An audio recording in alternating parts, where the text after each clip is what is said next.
Hello, everybody. It's Max with Crypto Talk now.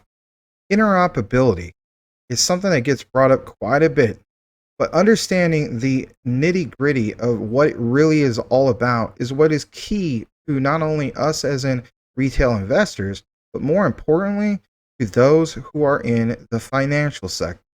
So, without further ado, let's go ahead and jump right into it.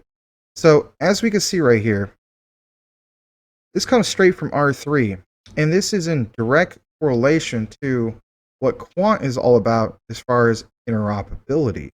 So it goes on to mention, and this of course was posted 3 days ago, commitment to interoperability. It's basically just that. When you hear things like this, interoperability has been, near the top of our client's agenda since the first days of R3. You can basically relate that right straight to what? Quant. Users want assurance that a technology or network choice today will not restrict their freedom to reach customers and other networks or access products in new markets. At R3, we have been ramping up our investment in interoperability capabilities over the last year as this customer need has gone from a nice to have to a must have. And when I think of that, I think of, man, that spells quant. That spells quant like you have no idea. So it goes on to mention a little bit more and says this is driven by a much clearer playing field of options for DLT platforms. If you don't, by the way, know what DLT basically means, it means digital ledger transactions. Just that, DLT. So these platforms that are fit for purpose for regulated markets, allowing for better focus on which ecosystems bridges to invest in. It is also imperative as we have now entered the production phase for blockchain ecosystems running enterprise-grade digital assets and currency networks. Again, when I think of all this, I think of Quant, enterprise-grade, right? You think of what they basically are doing by connecting to what? Legacy blockchains, enterprise blockchains. How we know it's enterprise? Well, kind of lays out some of that, in that whole entire chart that we basically showed before. So, I mean, we had the payment APIs, we had the banking sectors, on and on, right? The likes of Oracle, the likes of Cisco, it's all connected. My point is this. When you see also a statement like, why now? It mentions, for instance, the last year has seen the go live of foundational blockchain networks across financial markets. Just a few examples within the Corda ecosystem include Wells Fargo. I mean, I have Wells Fargo, for instance, right? I have a Wells Fargo debit card. DLT-based cash token, network for cross-border book transfers. Again, cross-border. Think of the likes of Quant, obviously.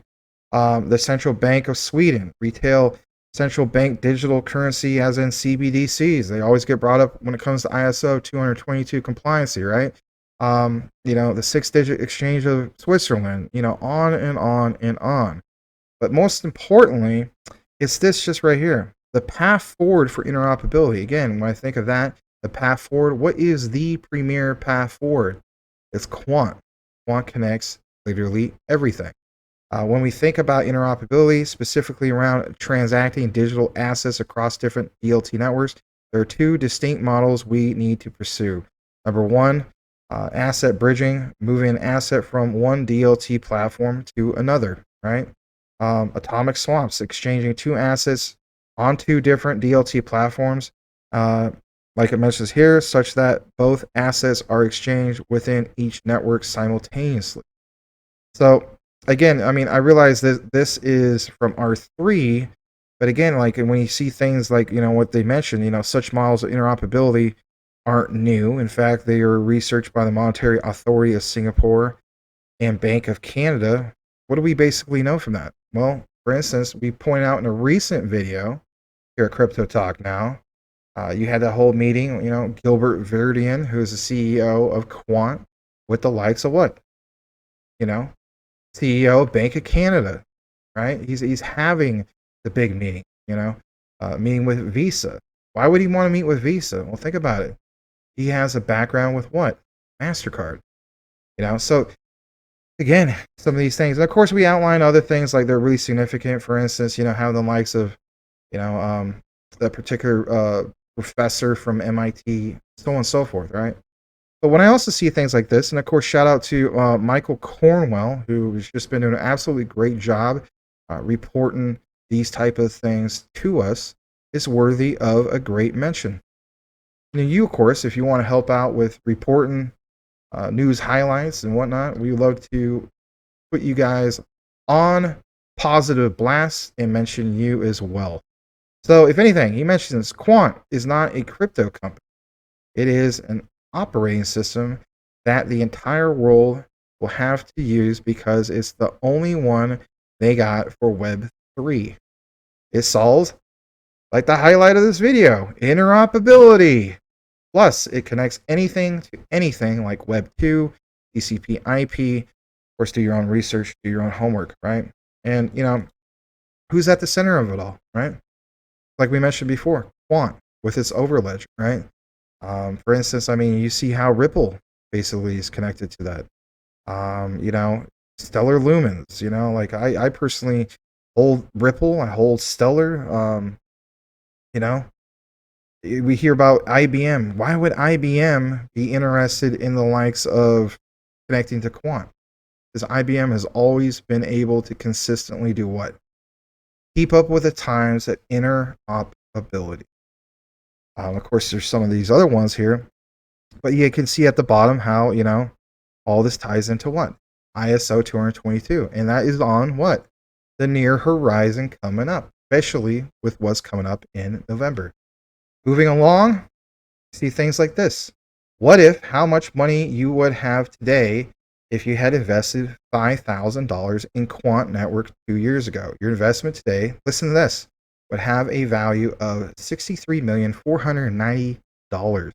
That is a 1,169%.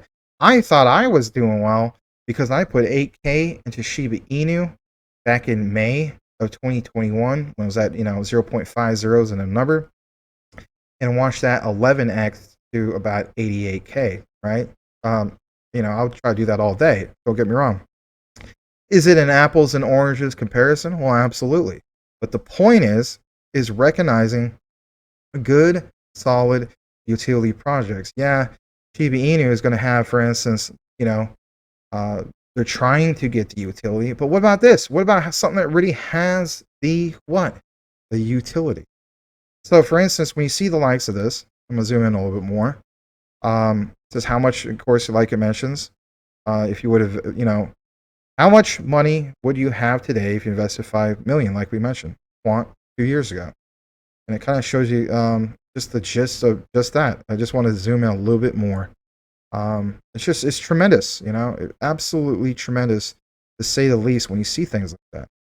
On top of this, I thought this was kind of cool, just to kind of keep it a little humorous, if you will, right? So Quant partners with Nexi. Nexi partners with Microsoft. Microsoft partners with Oracle. Oracle partners with Quant. Of course, you see Will Ferrell. They're like, very interesting. Well, it is very interesting because, you're able to do what? You're able to connect the dots, if you will, right? The saying goes, and I will pound this home time and time again. You guys have probably heard it for many years, whether you guys have been watching me or Larry or the live show, right? And that is, when in doubt, follow the money, right? So if you see a partnership with Nexi, and Nexi partners with Microsoft, Microsoft partners with Oracle, or Oracle partners with Quant, again, when in doubt, follow the money. It's just that. It's really that simple. And we say things like, for instance, we did a recent video like Quant is basically the Microsoft, if you will, of the the ISOs. You kind of have an understanding of how that just is. Especially if this is your first time watching these type of videos. Now, in closing, Quant, of course, is up. Now, it's going up about 2.74% for the day. But what I think is key to notate here, if anything, is how it basically went from last week, 95, something like that, maybe 99.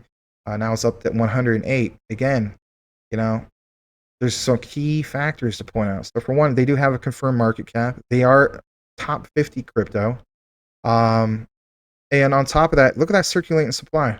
12,072,738. Yeah. Of course, we saw all-time highs back in September, $314. But in my humble opinion, you're not going to see these prices much longer. Yeah, it's kind of trickled back up, and yeah, we're in a bear market still technically. And I know a lot of people feel as though we're now in the bull market, but in reality, I've been in this long enough to tell you this much, and maybe you guys have been around this long enough too. We see about 7 to 10 days solid of a bull market. Well, I think it's premature to say it's a bull market. I do love seeing some of these indicators though, 1.13 trillion, especially when it was roughly around going from like 970 to that teetering of 1.02 for a while. Now we're at 1.13. Are we going to get to like 1.25? I mean, those are all indicators, right? Um, and of course, Quant quite a few times this week were in the top two, believe it or not. Ethereum Classic and Quant. We basically cover that as well. So nonetheless, guys, I just feel as though, personally speaking, when it comes to Quant, yeah, we might see a pullback, if the bears come back out, if you will. My personal belief is that we could possibly see 95 again, and then after that, bounce back into, the plus 100s and so on. If anything, if you're kind of on the fence about loading up on Quant, just think about this. It's going to get more and more expensive. I just think that is just a given, and especially when November hits, to say the least. So, if anything, guys, in closing, that is it for today's video in regards to Quant. Hopefully you enjoyed it, have a better understanding about the significance of interoperability. We, of course, outlined quite a few things in regards to that here on the show, as well as the recorded videos. But if anything, think about that.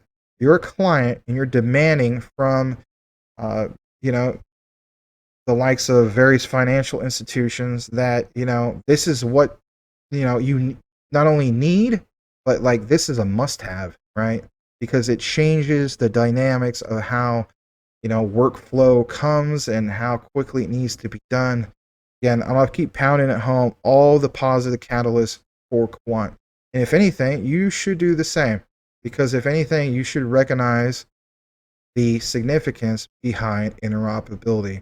And Quant is the absolute standout player when it comes to just that, interoperability.